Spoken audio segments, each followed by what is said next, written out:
देखिए आज हम देखेंगे ऑब्जेक्टिव जो होता है प्रकाश के अपवर्तन, जो चैप्टर 2 है 10th क्लास के फिजिक्स के चैप्टर 2 को हम लोग देखेंगे। ठीक है, प्रकाश के अपवर्तन का। तो उसमें सबसे पहले आप लोग ध्यान रखिएगा एक चीज, एक दर्पण है। दर्पण सूत्र आप लोग याद रखिएगा। दर्पण सूत्र जो होता है 1/v प्लस 1/u बराबर 1/f। इसमें भी v इक्वल टू प्रतिबिंब दूरी, u इक्वल टू वस्तु दूरी, if जो होता है फोकस दूरी के बराबर होता है। यह सेम चीज इसमें भी सेम टर्म रहेगा। इसमें क्या होगा, सिर्फ लेंस सूत्र में क्या होगा 1/v, यहाँ प्लस है तो यहाँ सिर्फ क्या हो जाएगा माइनस हो जाएगा 1/u इक्वल टू 1/f। अगर इसमें से कोई दो आपको पता रहेगा तो आप तीसरा क्या करेंगे, इक्वेट करके समीकरण बना के निकाल सकते हैं। ठीक है, इसको आप लोग ध्यान में रखिएगा। हम थोड़ा सा क्या करते हैं, इसका ऑब्जेक्टिव थोड़ा सा जल्दी जल्दी देख लेते हैं। क्या ऑब्जेक्टिव, पहला क्वेश्चन का, जब प्रकाश की आप किताब लेके बैठिएगा चैप्टर 2 पेज नंबर 49। जब प्रकाश की एक किरण एक माध्यम से दूसरे माध्यम में जाती है तो वो अपने पूर्व पथ से विचलित हो जाती है। इस घटना को क्या कहते हैं। हम बताए थे प्रकाश के वर्तन में जब प्रकाश की किरणें एक माध्यम से दूसरे माध्यम में जाती है तो वह जो पूर्व पथ होता है ना, इससे क्या होता है विचलित हो जाती है। तो प्रकाश के इसी घटना को हम कहते हैं प्रकाश का अपवर्तन। इसका ऑप्शन ख होगा प्रकाश का अपवर्तन, आप लोग टिक कर लीजिए। फिर दूसरा देखिए, प्रकाश के अपवर्तन के कितने नियम है। प्रकाश के अपवर्तन और प्रवर्तन दोनों के दो दो ही नियम है। तो आप इसमें ऑप्शन ग टिक करिएगा, ग 2। प्रकाश की एक किरण जब विरल माध्यम से सघन माध्यम में आती है तब वह, देखिए विरल माध्यम बताए थे ना, यह क्या होगा विरल माध्यम में होगा। और यह जो अभिलंब है यह अभिलंब है, क्या है अभिलंब। तो विरल माध्यम से जो सघन माध्यम में आता है तो क्या होता है, यह जो होता है अभिलंब के पास आता है, इसके पास आता है। हम बताए थे अभिलंब के पास जो होगा ना, यहाँ से ओरिजिनल जो होगा, यहाँ से ओरिजिनल जो इसे ओरिजिनल पाथ होगा, यह इस तरफ मुड़ जाएगा। क्या मुड़ जाएगा, यह क्या हुआ अभिलंब के पास आया। यहाँ से यहाँ तक था, यह यहाँ आ गया तो यह क्या हो गया पास आ गया, अभिलंब के पास। तो आप ऑप्शन को टिक कर लीजिएगा। ठीक है, और उसका चौथा है क्या है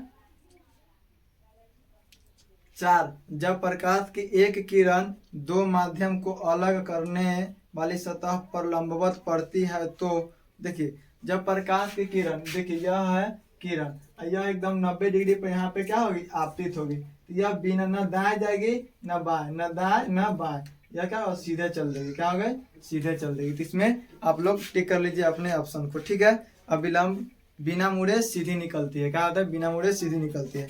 पानी से भरी बाल्टी की गहराई कम मालूम पड़ने का कारण है प्रकाश का अपवर्तन। क्या है प्रकाश का अपवर्तन, प्रकाश का अपवर्तित होना। ठीक है, प्रकाश के अपवर्तन के कारण ही क्या होता है, पानी में अगर आप क्या पानी अगर यहाँ बाल्टी में भरा है पानी, अगर इसमें आप कोई कॉलम रख दीजिए या कोई छड़ी रख दीजिए, यह थोड़ा सा कम दिखाई देगा, थोड़ा सा कम गहरा दिखाई देगा। पानी से भरी बाल्टी की गहराई कम मालूम पड़ती है। तो अगर इसमें पानी भर दीजिएगा तो आपको पता चलेगा इस पूरा में भरा रहेगा यहाँ तक, लेकिन ये पता चलेगा आपको ऊपर से देखने पर, ऊपर से आप देखिएगा यहाँ से आँख से देखिएगा आपको क्या पता चलेगा, इधर से देखिएगा यह पानी थोड़ा इतना ही पता चलेगा आपको, लेकिन ओरिजिनल में इतना भरा रहता है। यह क्या होता है प्रकाश के अपवर्तन के कारण होता है, प्रकाश के अपवर्तन के कारण। तो ऑप्शन में क्या है, ऑप्शन में है प्रकाश का अपवर्तित होना। ठीक है, प्रकाश के अपवर्तन में ही प्रकाश का अपवर्तित होना प्रक्रिया होता है। जब प्रकाश एक माध्यम से दूसरे माध्यम में जाता है तब अपवर्तन होता है। क्या होता है अपवर्तन, प्रकाश की चाल में परिवर्तन होने के कारण, प्रकाश की चाल में परिवर्तन नहीं होने का परिवर्तन। देखिए प्रकाश के चाल में परिवर्तन के कारण, यह प्रकाश जितना स्पीड से, देखिए जैसे प्रकाश है तो हवा में है 3 × 10⁸ मीटर प्रति सेकंड के स्पीड से क्या होगा वह आएगा कि नहीं, और वह क्या नीचे की तरफ आएगा। अब क्या होगा उसका कारण, देखिए ऑब्जेक्टिव है, किताब में भी टिक मारा हुआ आप लोग देख सकते हैं, लेकिन कारण जानिए होता क्यों है, यह इसका सटीक आंसर क्या होगा, इससे कारण आप जानिए। देखिए यहाँ पे आएगा, यह अगर नीचे कांच है, क्या है सघन माध्यम है नीचे, यह क्या होगा इसका स्पीड थोड़ा सा कम हो जाएगा। तो स्पीड में कमी होने के कारण, चाहे स्पीड में अंतर होने के कारण यह होता है। क्या होता है यह घटना होता है प्रकाश की चाल में परिवर्तन होने के कारण। ठीक है, साथ में देखिएगा साथ में सघन माध्यम से विरल माध्यम में प्रवेश करने पर आपतन कोण तथा अपवर्तन कोण में क्या संबंध है। देखिए हम बताए थे, अगर बताए थे नहीं तो बता देते हैं। चलिए यह सघन माध्यम है। क्या है? सघन माध्यम। यहाँ से अगर कोई प्रकाश जाएगा ना, यहाँ से यह प्रकाश जाएगा, ठीक है।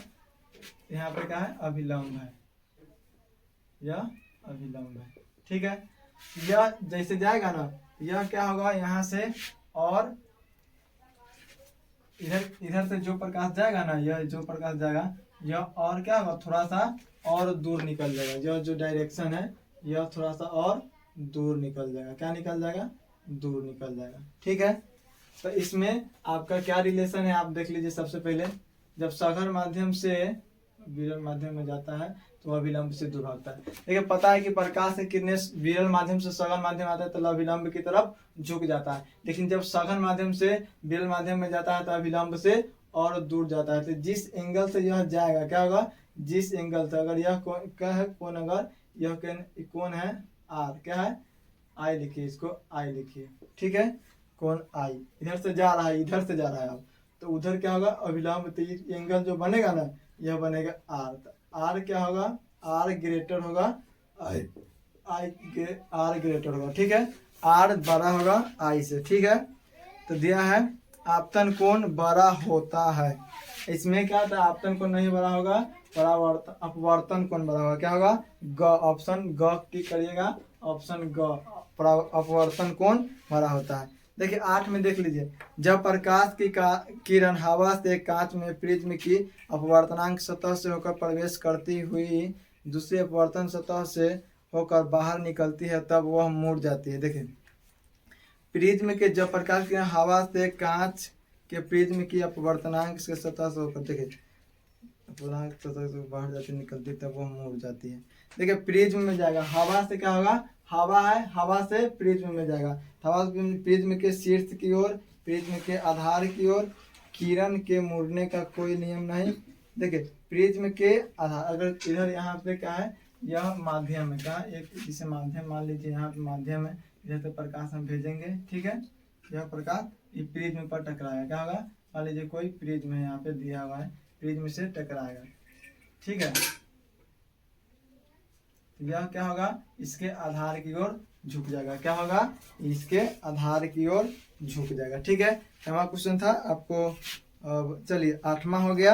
8वां के बाद हम देखते हैं 9वां। क्या है, 8वां के बाद हम लोग देखते हैं प्रिज्म के आधार की ओर क्या होगा, यह मुड़ जाएगा। यह आधार हुआ, आधार, तो इसके तरफ थोड़ा मुड़ जाएगा, ठीक है। इसको ध्यान रखिएगा।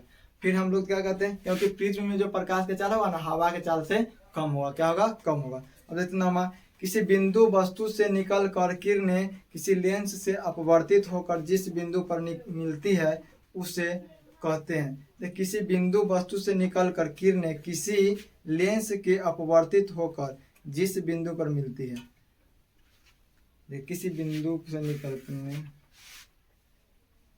बिंदु होती है, उस बिंदु को फोकस, वक्ता किरण, प्रकाश किरण, प्रतिबिंब बिंदु।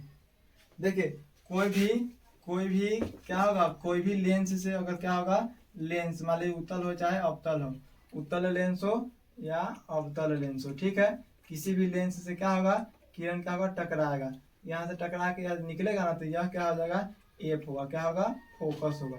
इसको आप लोग ध्यान रखिएगा, इसको कहेंगे फोकस कहेंगे। इस लेंस में भी होगा, फिर भी क्या होगा, यहाँ पर प्रतिबिंब है, यहाँ से आ जाएगा, टकरा के यहाँ से आएगा तो यहाँ रिटर्न आएगा, इसको हम कहेंगे फोकस। क्या कहेंगे, इसको कहेंगे फोकस कहेंगे, और इस डिस्टेंस को कहेंगे फोकस दूरी, जिसको एफ से डिनोट करते हैं, स्मॉल एफ से, ठीक है। एफ क्या होगा, फोकस कहेंगे, ठीक है। अब 10, निम्नलिखित में किसका उपयोग लेंस बनाने के लिए नहीं किया जा सकता है। प्लास्टिक है, लकड़ी है, मिट्टी, कांच। प्लास्टिक, मिट्टी। निम्नलिखित में किसका उपयोग लेंस बनाने के लिए नहीं किया जा सकता है। प्लास्टिक, मिट्टी, कांच। देखिए मिट्टी जो होता है ना, मिट्टी का हम प्रयोग लेंस बनाने के लिए नहीं कर पाएंगे, ठीक है। चलिए अब देख लेते हैं, निम्नलिखित में से कौन किसी वस्तु का वास्तविक प्रतिबिंब बना सकता है। देखिए वस्तु का वास्तविक प्रतिबिंब कैसे बनता है, सबसे पहले हम लोग देखेंगे वस्तु का वास्तविक प्रतिबिंब, जो क्या है इसमें से देखते हैं।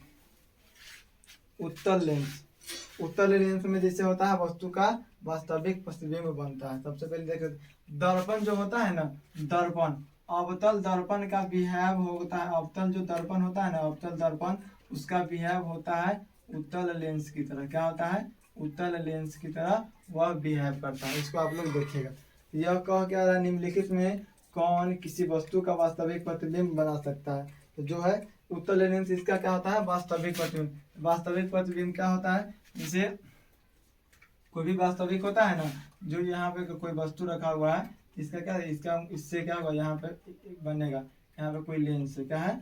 लेंस। तो उत्तल लेंस ऐसा होगा, ठीक है, ऐसा उत्तल लेंस होगा। इससे टकराएगा, मान लीजिए यह यहाँ पे, तब क्या बनेगा, यहाँ पे उल्टा बनेगा, उल्टा बन सकता है। ये जो प्रतिबिंब बनेगा ना, यह उल्टा होता है, वास्तविक और उल्टा प्रतिबिंब। तो उत्तल दर्पण में क्या होता है, जब उत्तल लेंस में यह बनता है, और उत्तल लेंस का बिहेव होता है अवतल दर्पण की तरह बिहेव होता है, ठीक है। तो इसको आप लोग ध्यान रखिएगा। दाढ़ी बनाने के लिए अवतल दर्पण का उपयोग होता है। फिर उसके बाद क्या होता है, गर्मी बहुत है, दाढ़ी बनाने के लिए अवतल दर्पण, गाड़ी के साइड मिरर में उत्तल दर्पण का प्रयोग होता है। इसको आप लोग ध्यान रखिएगा, ठीक है। किसी माध्यम के अपवर्तनांक, देखिए 11 के आंसर आप लोग ग मार लीजिएगा, उत्तल लेंस। किसी माध्यम के अपवर्तनांक का मान होता है, अपवर्तनांक क्या होता है? साइन आई बटा साइन आर, ठीक है, बताए थे ना, म्यू बराबर बताए थे साइन आई बटा साइन आर। आपतन कोण कीजिए साइन आई बटा अपवर्तन कोण कीजिए साइन आर, ठीक है। तीसरा देखेंगे, 13 देखेंगे, प्रकाश एक माध्यम से जिसका अपवर्तनांक n1 और दूसरे माध्यम में जिसका अपवर्तनांक n2 है जाता है, तो यदि अपतन कोण कीजिए आई तो अपवर्तन कोण कीजिए आर, तो साइन आई बटा साइन आर क्या होगा, ठीक है। तो हम लोग देखते हैं, एक माध्यम में जिसका अपवर्तनांक n1 है, एक अपवर्तनांक क्या दिया है? n1 दिया हुआ, ठीक है। तो c बटा c1, ठीक है, n2 दिया हुआ है, तो c बटा c2, ठीक है। तो हम लोग क्या है, साइन आई बटा साइन आर के रूप में दिखाना है, क्या है? साइन आई बटा आर के रूप में। देखिए n1 है और n2 है, तो अपवर्तनांक जो होगा ना, अपवर्तनांक होगा